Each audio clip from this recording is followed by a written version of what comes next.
আসসালামু আলাইকুম প্রিয় শিক্ষার্থী বন্ধুরা, কেমন আছো সবাই? আশা করি সবাই ভালো আছো। আজকে আমি তোমাদের জন্য খুবই গুরুত্বপূর্ণ একটি টপিকস নিয়ে হাজির হয়েছি। টপিকটির নাম হলো চলতি সম্পদ বা কারেন্ট অ্যাসেট। যারা এসএসসি এবং এইচএসসি পড়ো তাদের জন্য এই টপিকটি খুবই গুরুত্বপূর্ণ। কেন গুরুত্বপূর্ণ? তোমরা যখন রেয়ামেল করবা, তখন রেয়ামেল ডের পাশে সম্পদসমূহ যায়। আর এই সম্পদগুলো যদি তুমি ভালোভাবে না চেনো, তুমি রেয়ামেল করতে পারবে না। এবং রেয়ামেলে সৃজনশীল ক বা খ থেকে কোশ্চেন করে চলতি সম্পদের পরিমাণ নির্ণয় করো। তোমাকে তখন এগুলো লাগবে, এগুলো তোমার চলতি সম্পদ। আবার তোমার যখন আর্থিক অবস্থায় বিবরণী করবা, তখনও তোমার কি এগুলা লাগবে। যারা এইচএসসি পড়ো তাদের জন্য এই চলতি সম্পদটি 4টি জায়গায় প্রয়োজন হবে, মানে 4টি চ্যাপ্টারের প্রয়োজন হবে। এক, যখন তুমি হিসাব বিজ্ঞান প্রথম পত্রে রেয়ামেল করবা, তখন আমার চলতি সম্পদের প্রয়োজন হবে। হিসাব বিজ্ঞান প্রথম পত্রের নবম অধ্যায় আর্থিক অবস্থায় বিবরণী করবা, তখন তোমার এই বিষয়গুলো দরকার হবে। যখন তুমি দ্বিতীয় পত্রে আর্থিক অবস্থায় বিবরণী করবা, তখন তোমার এই বিষয়গুলো প্রয়োজন হবে। এবং যখন তুমি ষষ্ঠ অধ্যায় অনুপাত বিশ্লেষণ অঙ্ক করবা, তখনও তোমার কি আর্থিক বিশ্লেষণের অঙ্ক করবা, অনুপাতের অঙ্ক, তখনও তোমার এই বিষয়গুলো লাগবে। যদি তোমার এই বিষয়গুলো সম্পর্কে যদি পরিপূর্ণ ধারণা না থাকে বা কোনো ক্রমে যদি তুমি একটু ক্লিয়ারলি বুঝতে না পারো, তাহলে তোমার জন্য এই বিষয়গুলো জটিল হবে এবং তুমি ওই প্রশ্নগুলো অ্যান্সার করতে পারবে না। আসো আজকের এই ভিডিওর মাধ্যমে আমি তোমাদের কথা দিচ্ছি যে এই বিষয়গুলো তোমাদের একটু পরিপূর্ণ আইডিয়া আমি দিয়ে দেবো, যা তোমরা আগে এভাবে পাওনি। দেখো, এখানে প্রথমের কথা বলা আছে নগদ। নগদটাকে আমি কি বলি? চলতি সম্পদ। আসলে চলতি সম্পদ কাকে বলে কি, এটা আগে বুঝে নিই। যে সকল সম্পদ এর মেয়াদকাল 1 বছরের কম সময়, সেগুলোকে আমরা চলতি সম্পদ বলি। আমি আরেকটু ক্লিয়ারলি বলতে পারি, যে সম্পদ যখন তখন বাড়তেও পারে, আবার কমতেও পারে, আবার নাই হতেও পারে, সেগুলো কি চলতি সম্পদ। যেমন দেখো, তুমি নগদ টাকা ছাড়া তুমি একদিনে ব্যবসা পরিচালনা করতে পারবা না। তোমার ব্যবসা পরিচালনা করার জন্য তোমাকে সবসময় নগদ টাকা ব্যবহার করতে হবে। আর আমরা জানি ব্যবসায় যা কিছু ব্যবহার করে তাই সম্পদ। নগদ টাকা কি সম্পদ। কিন্তু দেখো, নগদ টাকা কোনো স্থির থাকে না, হয় বাড়তেছে না হয় কমতেছে। যখন তুমি কাউকে টাকা প্রদান করতেছো, তখন টাকা কমতেছে, বা কারণ নিকট টাকা আদায় করতেছে, তখন টাকা বাড়তেছে। তাহলে এইটা কিন্তু স্থির থাকতেছে না, যখন তখন বাড়তেছে, আবার যখন তখন কমতেছে। যার কারণে আমরা নগদকে কি বলবো? চলতি সম্পদ। তারপরে কি তোমার আছে ব্যাংক জমা। ব্যাংক জমা মানে কি? তোমার ব্যবসায় ধরো অলস টাকা আছে, তোমার ব্যবসায় কি আছে? অলস টাকা। ধরো তোমার ব্যবসায় ক্যাশে টাকা না রাখা নিরাপদ না, যখন তখন চুরি হতে পারে, ডাকাতি হতে পারে। এই কারণে তুমি কি করলা? এই নগদ টাকা তুমি ক্যাশ থেকে নিয়ে ব্যাংকে জমা রাখলা। এখন কথা হচ্ছে, তুমি কি ব্যাংকে কি টাকা একবার দিয়ে দিছো? না, তোমার যখন প্রয়োজন তুমি ফেরত আনতে পারবা। তাহলে একটা মাথায় রাখবা, একটা টেকনিক মাথায় রাখবা। চলতি সম্পদ আমরা কিছু কিছু এইভাবে মনে রাখবো, যে সম্পদগুলো বা ব্যবসায় টাকা পয়সা অন্য কোনো ব্যক্তি বা প্রতিষ্ঠানকে আমরা দিয়ে রাখছি, যদি আমরা ফেরত আনতে পারি, ফেরত আনা সম্ভব হয়, তাহলে এটা আমাদের চলতি সম্পদ। যেমন আমি ব্যাংকে টাকা জমা রাখছি, আমি কিন্তু ব্যাংকে একবারে টাকা দিয়ে দিইনি, আমার যখন প্রয়োজন আমি তখন উঠে নিব। এখন দেখো, এই ব্যাংকে আজকে টাকা জমা দিয়ে টাকা বাড়বে, আগামীকাল যেটা উঠে ফেলি, তাহলে ব্যাংকে টাকা কি ব্যাংকে কমতেছে। তার মানে কি যখন তখন বাড়তেছে, যখন তখন কমতেছে। তো এর মেয়াদ কাল কি 1 বছরের কম সময়ের জন্য রাখা হয়, তাহলে কি চলতি সম্পদ। 3 নম্বর হচ্ছে তোমার স্বল্পমেয়াদী বিনিয়োগ। আসলে স্বল্পমেয়াদী বিনিয়োগ বলতে আমরা কি বুঝি? আসলে বিনিয়োগ হচ্ছে লাভের আশায় ব্যবসায় অলস অর্থ কোথাও দিয়ে রাখা। যেমন ধরো, আমার কাছে এখন 5 লক্ষ টাকা আছে। কত টাকা আছে? 5 লক্ষ টাকা আছে। আমি যদি এই টাকা লাভের আশায় যে অন্য কোনো ব্যক্তি বা অন্য কোনো প্রতিষ্ঠানকে দিয়ে রাখি, সেটাই কি বিনিয়োগ। ধরো আমি 5 লক্ষ টাকা একজনকে দিলাম, সে আমাকে 5,000 টাকা সুদ দিল। তার মানে কি সুদ বা লাভের সাথে টাকা বিনিয়োগ করছি, মানে দিয়ে রাখছি, এটার নামে কি বিনিয়োগ। আর এই বিনিয়োগটা যখন 1 বছরের কম সময়ের জন্য হয়ে যায়, কি বললাম?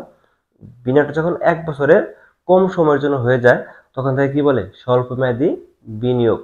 যেমন বাণিজ্যিক পত্র ক্রয়, যেমন তোমার স্বল্পমেয়াদী অন্য কোনো বন্ড ক্রয়, এগুলো যদি 1 বছরের কম সময়ের জন্য হয়ে থাকে, তাহলে সেটা কি হবে? চলতি সম্পদ। এখন আসো প্রাপ্য হিসাব। কি আসো? প্রাপ্য হিসাব। আসলে প্রাপ্য হিসাব বলতে আসলে আমরা কি বুঝি? আমরা যদি ধারে পণ্য বিক্রি করি, এখানে একটু ক্লিয়ার করে বলে দেই, এখানে আমাদের অনেক স্টুডেন্টই এই প্রাপ্য হিসাব আর প্রাপ্য নোট বা বিলের মধ্যে পার্থক্য, যে প্রাপ্য নোট কি, প্রাপ্য হিসাব কি, আমরা এই জিনিসটা অনেকে বুঝতে পারি না। অনেক গ্যাপ আমি দেখেছি। আমি যখন আমার কাছে স্টুডেন্ট আসে, আমি জিজ্ঞেস করি যে প্রাপ্য হিসাব কি, প্রাপ্য নোট বা বিল কি, অনেকে বলতে পারে না, অনেকে এটা মুখস্থর মতো কথা বলে। এখন দেখো আজকে আমি তোমাদের হিসাব করে একদম হিসাব ক্লিয়ার করে দিই। ধরো তুমি আহ এ একজন ব্যক্তি, তুমি এর নিকট 20,000 টাকা পণ্য ধারে বিক্রি করছো। কি করছো? ধারে বিক্রয়। খুব ভালো করে বুঝো, ধারে বিক্রয়। তো এই ব্যক্তি 20,000 টাকা ধারে পণ্য বিক্রি করছো, এটা লিখিত কোনো ডকুমেন্ট নাই। এখন দেখো তুমি যে এর নিকট বিক্রি করছো, এর কাছে কি টাকা পাও না? হ্যাঁ, তুমি টাকা পাবে, কিন্তু এটা লিখিত কোনো চুক্তি বা ডকুমেন্ট করা হয়নি। জাস্ট সে তোমার কাছে পণ্য ক্রয় করে নিয়ে গেছে, তুমি মানে তুমি বিক্রি করেছো। তুমি বিক্রি করছো, তুমি জাস্ট খাতায় লিখে রাখছো যে এর নিকট আমার 20,000 টাকা পাই, এ কি প্রাপ্য হিসাব। যেহেতু এ নিকট পাই, সেহেতু এ কি প্রাপ্য হিসাব। এটা লিখিত চুক্তি না, জাস্ট একটা মৌখিক চুক্তি বা খাতার মধ্যে জাস্ট এর নামে লিখে রাখছে যে প্রাপ্য হিসাব। এখন ধরো ঠিক সেম, যদি আমার কাছে বি নামক ব্যক্তি বলে আপনার কাছ থেকে আমি 50,000 টাকা পণ্য ধারে ক্রয় করব, মানে আমি ধারে বিক্রি করব, আমি কি করব? ধারে বিক্রয় করব। আমি যদি বি নিকট ধারে বিক্রি করতে যাই, তখন আমি বি কে শর্ত দিলাম, তুমি টাকাটা কবে দিবা, কিভাবে দিবা, এটা একটা কাগজের মধ্যে তুমি লিখিত দিয়ে যাও। তাহলে কি, এই যে লিখিত দিয়ে গেল, এটা প্রাপ্য নোট বা বিল। তার মানে আমি এর কাছে টাকা পাই, বির কাছে টাকা পাই। এর কাছে আমি কোনো স্বাক্ষর বা কোনো কাগজে আমি কি রাখি না, স্বাক্ষর রাখি নাই। কবে দিবে, কিভাবে দিবে আমি কিছু জিজ্ঞেস করি না, জাস্ট খাতায় লিখে রাখছি। এটা কি প্রাপ্য হিসাব। আর বির কাছে যখন আমি পণ্য বিক্রি করলাম, তখন আমি বি কে বিশ্বাস করতে পারলাম না, তার কাছে আমি কি করলাম, একটা লিখিত প্রমাণ রাখলাম সে টাকা কিভাবে দিবে, কতদিন পরে দিবে, সবকিছু নিয়ে একটা আমি ডকুমেন্ট তৈরি করলাম। আর এই যে ডকুমেন্ট তৈরি করলাম বা স্বাক্ষর দিলাম, এটাই কি প্রাপ্য বিল বা নোট। শর্টকাটে বলতে পারি, প্রাপ্য হিসাবে কোনো স্বাক্ষর লাগে না, আর প্রাপ্য নোটে কি বা বিলে স্বাক্ষর লাগে। এখানে আমি বলছি প্রাপ্য নোট বা বিল। কি বলছি? প্রাপ্য নোট বা বিল। তুমি যদি আমেরিকান ভাষা ফলো করো, আমেরিকান অ্যাকাউন্টিং মানে আধুনিক অ্যাকাউন্টিং, সেখানে বলা হয় প্রাপ্য নোট। আর ব্রিটিশ বা সনাতন পদ্ধতি, সেখানে বলা হয় কি বিল। তার মানে এই দুইটা জিনিস একই জিনিস। নোটটা হচ্ছে আধুনিক পদ্ধতি মানে আমেরিকান পদ্ধতি, আর বিলটা হচ্ছে কি সনাতন বা ব্রিটিশ পদ্ধতি। আমি আবার একবার বলে দিই, আমি যদি ধারে পণ্য বিক্রি করি, আমার প্রাপ্য হিসেবে সৃষ্টি হয়, টাকা পাই নাই, ভবিষ্যতে পাবো। কিন্তু সেই টাকা যে আমি পাবো, আমার লিখিত কোনো চুক্তি বা ডকুমেন্ট নাই। এটা আমার জন্য কি হবে? প্রাপ্য হিসাব। আর আমি যে কারো নিকট পণ্য বিক্রি করি, সেখানে লিখিত কোনো আমি প্রমাণ রাখি, সেটা হবে কি প্রাপ্য নোট বা বিল। আচ্ছা, এখন আছে কি বকেয়া আয়। এখন কি আছে? বকেয়া বা প্রাপ্য আয়। এখন বকেয়া বা প্রাপ্য আয় বলতে আসলে আমরা কি বুঝি? ধরো আমি একটু আগে বললাম যে লাভের আশা কোথাও টাকা দিয়ে রাখার নামে কি বিনিয়োগ। ধরো আমি এ নামক ব্যক্তির কাছে, আমি এ নামক ব্যক্তির কাছে আমি 20,000 টাকা দিলাম লাভের আশায়, মানে বিনিয়োগ করলাম। কি করলাম? বিনিয়োগ করলাম। এই যে আমি 20,000 টাকা বিনিয়োগ করলাম, এ আমাকে ধরো প্রতি মাসে মাসে 1,000 টাকার সুদ দিবে। কত টাকা সুদ দিবে? 1,000 টাকার সুদ দিবে। 1 মাস হয়ে গেছে, এ আমাকে এখনো সুদটা পরিশোধ করে নেই। মানে এ নামক ব্যক্তিটা আমাকে এখন কি করে নাই, সুদ পরিশোধ করেনি। তাহলে এই সুদটাকে আমি পাই নাই, ভবিষ্যতে পাবো। আর এটা কি আছে? এখনো বকেয়া আছে। এখনো কি আছে? বকেয়া আছে। যেহেতু বকেয়া আছে, আমি ভবিষ্যতে আদায় করতে পারবো। তাহলে এটা আমার জন্য কি চলতি সম্পদ। আর চলতি সম্পদ মানে কি? মেয়াদকাল কি 1 বছরের কম সময়, এই কারণে কি চলতি সম্পদ। আবার বলি যে আমি ধারে, সরি, আমি বিনিয়োগ করেছি, সুদটা আমার পাওয়ার কথা, এখন আমি পাই নাই। এটা কার টাকা? আমার টাকা। আমার বলতে ব্যবসায়ের টাকা। আর শর্টকাটে মনে রাখবা, ব্যবসায়ের কোন টাকা পয়সা? অন্য কোনো ব্যক্তি বা প্রতিষ্ঠানের নিকট থাকে, যা ব্যবসায় আনতে পারবে, ওইটা ব্যবসার জন্য কি সম্পদ। আর এই সম্পদের মেয়াদকাল কি 1 বছরের কম সময়। আচ্ছা, এখন তুমি কিভাবে বুঝবে 1 বছরের মেয়াদ কম সময়? এখন তুমি যদি কাউকে টাকা যদি বিনিয়োগ করো, সে যদি তোমাকে বলে যে আপনি আমাকে টাকা দিলে আমি আপনাকে 2 বছর পর পর বা 1 বছর পর পর সুদ প্রদান করব, তুমি কি মেনে নেবা?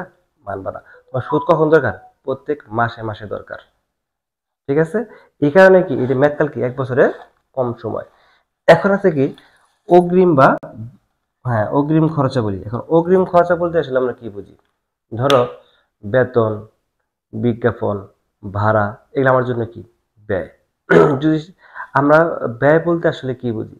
যে খাতে ঘন ঘন টাকা চলে যায়, সেটা ছিল মুনাফা জাতীয় ব্যয় বা খরচ। আসলে ব্যয় বা খরচ কিন্তু এক জিনিস না, একটু পার্থক্য আছে। ধরো আমি এই মার্কারটা কিনেছি 50 টাকা দিয়ে। আমি কি করেছি, এই মার্কারটা 50 টাকা দিয়ে কিনেছি। এই মার্কারটা 50 টাকা দিয়ে কেনার ফলে 50 টাকা আমার কাছে চলে গেছে, তার মানে এটা ব্যয়। এটা কি ব্যয়। কিন্তু আমি এই মার্কারটা আমি এখনো লিখি নাই, এখনো ব্যবহার করি নাই। যতক্ষণ পর্যন্ত ব্যবহার না করব, মানে আমি ব্যবহার করার ক্ষমতা আমার আছে, মানে যতক্ষণ পর্যন্ত ব্যবহার না করব ততক্ষণ পর্যন্ত এটা আমার কাছে কি সম্পদ। আর আমি যদি ব্যবহার করে ফেলি তাহলে আমার জন্য কি খরচ। তাই এখন দেখো, ধরো আমি 5 মাসের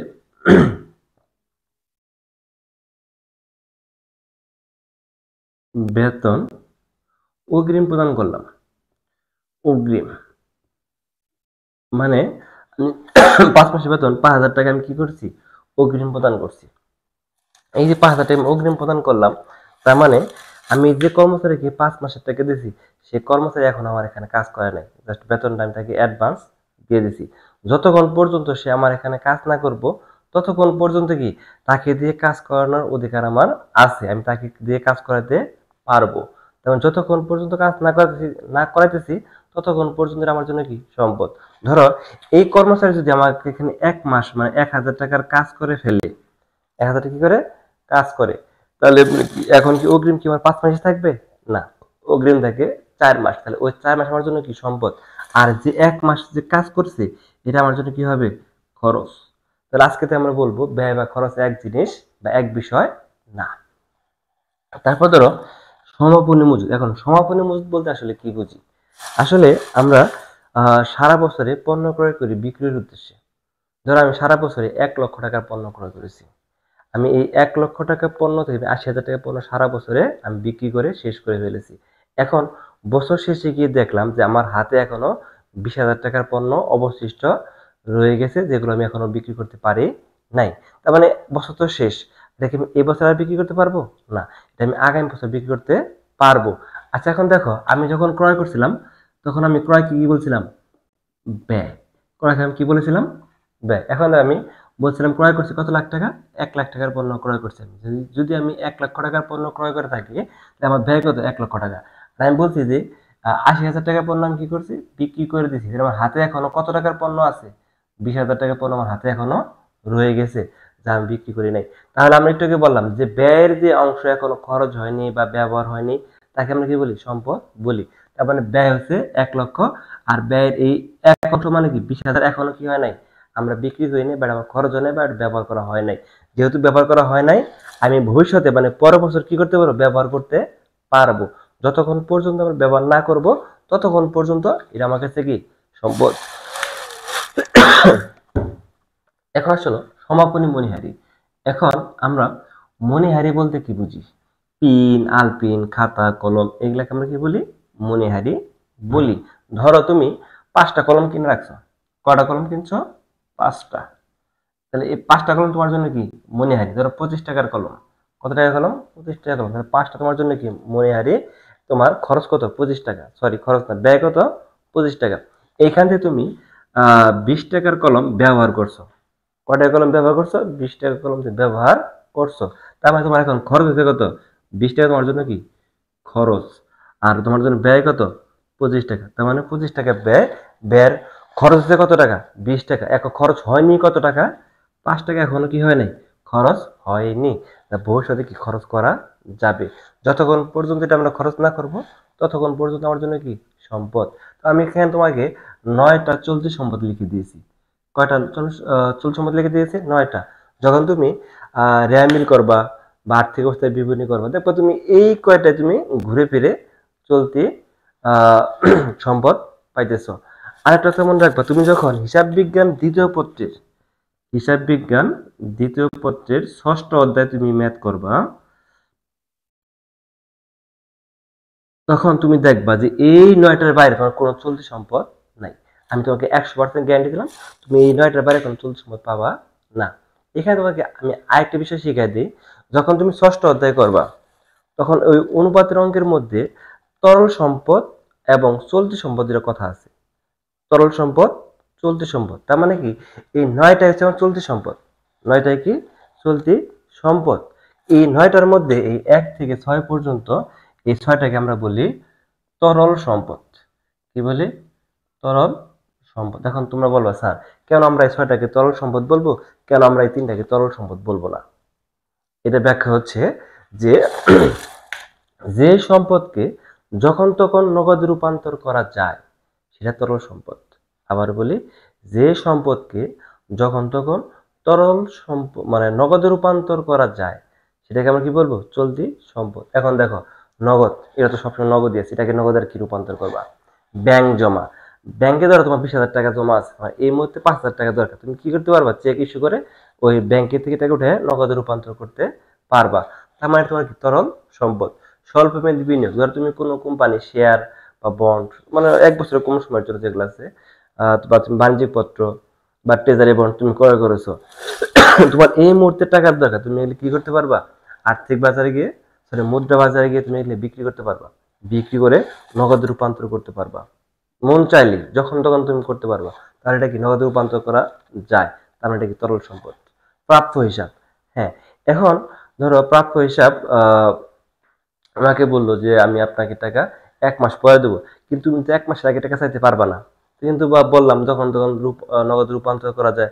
আবার আমি বললাম কি 1 মাসের আগে টাকা পাবো, তাহলে নগদের রূপান্তর কিভাবে করব? খেয়াল করো, যদি প্রাপ্য হিসাব নির্দিষ্ট সময়ের আগে রূপান্তর নগদের মানে টাকা আদায় করে না যায়, এই প্রাপ্য হিসাব বিক্রি করার সিস্টেম আছে। এটা তুমি বন্ধক রেখে টাকা আনতে পারবা, অথবা তুমি ভাঙায় টাকা আনতে পারবা। ভাঙায় টাকা আনবা তুমি কিভাবে? ধরো তোমার 20,000 টাকা প্রাপ্য হিসাব আছে, এই ব্যক্তি তোমাকে টাকা দেবে 1 মাস পরে, তোমার আজকে টাকার দরকার, তখন তুমি কি করবা? অনেক ব্যক্তি আছে যারা এই প্রাপ্য হিসাব কেনার জন্য বসে আছে, এবং তুমি যখন অনার্সে উঠবা তখন এগুলো ম্যাথ আছে আলাদা, যে অ্যাকাউন্ট রিসিভেবল বা প্রাপ্য হিসাব বন্ধক রাখা বা ভাঙানো। এখন ধরো তুমি এই 20,000 টাকার একটা প্রাপ্য হিসাব 19,000 টাকা ভাঙাইলা, মানে কি তুমি যার নিকট বিক্রি করলা সে তোমাকে 20,000 টাকার প্রাপ্য হিসাবের পরিবর্তে তোমাকে 19,000 টাকা দিয়ে দিবে। তাহলে 1,000 টাকা তোমাকে কম দিল, ওই 1,000 টাকা ওই ব্যক্তির লাভ। যখন সে উঠাবে তখন সে 20,000 টাকা উঠাই নেবে, আর তুমি কত পাইলা? 19,000 টাকা। তার মানে তুমি মন চাইলে কি এটা ভাঙে বা বন্ধক রেখে নগদ রূপান্তর করতে পারলা। ঠিক প্রাপ্য নোটও তাই, আর বকেয়া বা প্রাপ্য হিসাবে এটা কি নগদ রূপান্তর করা যায়। তার মানে আমরা এই 1 থেকে 6 পর্যন্ত আমরা এগুলাকে বলবো তরল সম্পদ। এখন এইগুলাকে কেন আমরা তরল সম্পদ বলি না? আমরা কেন তরল সম্পদ বলি না? কারণ এগুলাকে যখন তখন নগদ রূপান্তর করা যায় না। যেমন ধরো তুমি 3 মাসের বাড়ি ভাড়া অগ্রিম দিছো, তুমি কি এখন মন চাইলে কি বাড়ি ভাড়া টাকা তুমি ফেরত আনতে পারবা? না, তোমাকে কি হতে ব্যবহার করে করে শেষ করতে হবে। এখন সেহেতু না তাই তুমি জোর করে আনতে পারবা না। আবার ধরো অগ্রিম বেতন, তুমি কর্মচারীকে অগ্রিম বেতন দিচ্ছ, তোমাকে কি করতে হবে? তাকে কাজ করা এখানে বেতন পরিশোধ করতে হবে, তুমি নগদ রূপান্তর করতে পারবা না। সমাপনী মজুত পণ্য, ধরো সমাপনী মজুত পণ্য বলতে একটা এক্সাম্পল দিই। ধরো তুমি ছাতার ব্যবসা করো, কিসের ব্যবসা করো? ছাতা। এখন তুমি যদি শীতকালে, তোমার যদি মন চায় যে তুমি শীতকালে ছাতা বিক্রি করে তুমি নগদ টাকা রূপান্তর করবা, চাইলে পারবা না, কারণ শীতকালে কেউ ছাতা কিনবে না। আর এই এখন গরমের দিন আসতেছে সামনে, তুমি যদি গরমকালে যদি শীতের পোশাক নিয়ে বসে থাকো, কেউ শীতের পোশাক কিনবে না। তার মানে এই শীতের পোশাক বা ছাতা সমাপনী মজুত পণ্য, এটা মন চাইলে নগদ রূপান্তর করা যায় না। তার মানে এটা কি চলতি সম্পদ বা তরল সম্পদ না। 9 নাম্বার সমাপনী মণিহারি। ধরো এই যে মার্কারটা আমি কিনছি, এটা একটা মণিহারি।